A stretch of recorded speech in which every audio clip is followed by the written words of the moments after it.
Hello ladies and gentlemen, today I want to show you a quick study where white is trying to win with its passed pawn and black is trying to make a draw.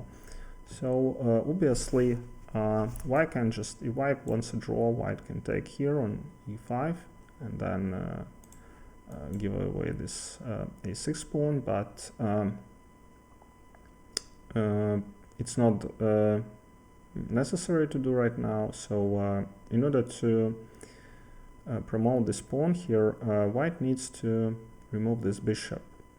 So the first move here is to play bishop to a7.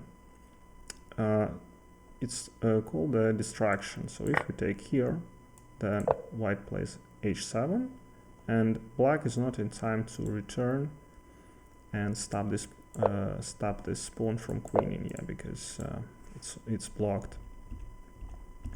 So black plays bishop to a1.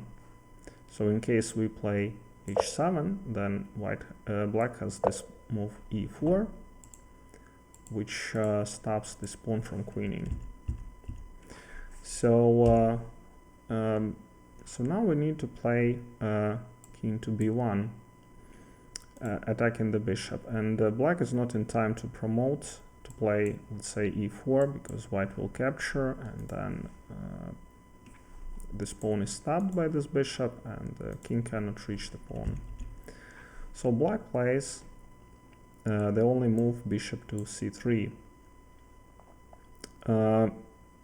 If black plays bishop to d4, then we just capture and we first to queen with check and white is winning. So black plays bishop to c3. So what are now the options? Again, we cannot play h7 still because of this move, and we, as an idea, we want to block this pawn on e5. So we play king to c2, maybe trying to get closer to this e4 square. So again, black cannot go back. They play bishop to a1, and in this position it's the move of this study, is basically how to combine these two ideas to block this pawn from going to e4 and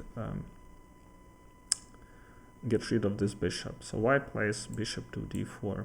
Beautiful move. So if we take with the pawn, and we can block it this way, and black is not in time to go d3 and release this bishop.